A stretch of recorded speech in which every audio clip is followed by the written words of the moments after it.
മറ്റുള്ളവരുടെ തെറ്റുകളും ന്യൂനതകളും അറിയലും കാണലും കേൾക്കലുമെല്ലാം ചിലർക്ക് ഹരമാണ്.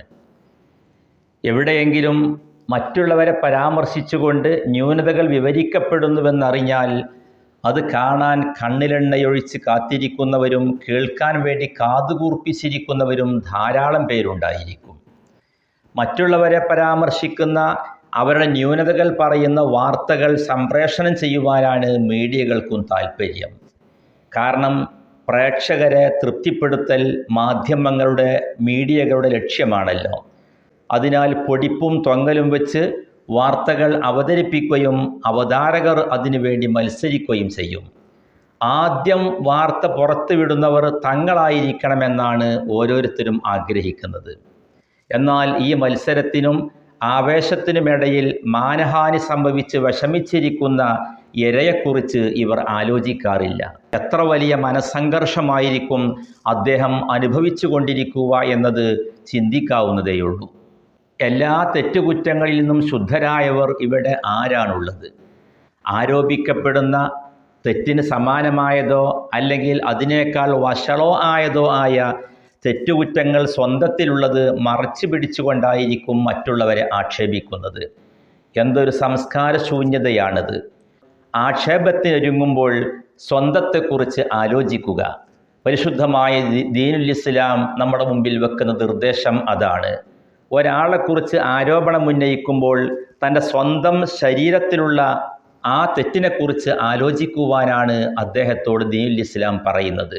വളരെ ഗുരുതരമായ കുറ്റമായിട്ടാണ് പരിശുദ്ധമായ ദീനുൽ ഇസ്ലാം ഇങ്ങനെ മറ്റുള്ളവരെ കുറ്റപ്പെടുത്തലിനെ നോക്കിക്കാണുന്നത്.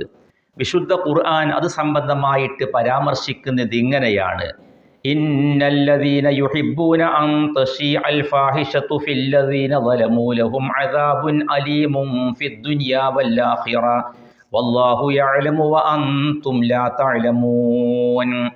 വിശ്വാസികളിലുള്ള വൃത്തികേടുകളും അവരെ കുറ്റങ്ങളും കുറവുകളും വ്യാപിക്കണം, പരക്കണം എന്ന് ആഗ്രഹിക്കുന്നവർ ലഹും അദാബുൻ അലീം ഫിദ്ദുനിയാ വൽ ആഖിറ, ദുനിയാവിലും ആഖിറത്തിലും അവർക്ക് വേദനാജനകമായ ശിക്ഷയുണ്ടാകുമെന്ന മുന്നറിയിപ്പാണ് വിശുദ്ധമായ ഖുർആൻ നൽകുന്നത്.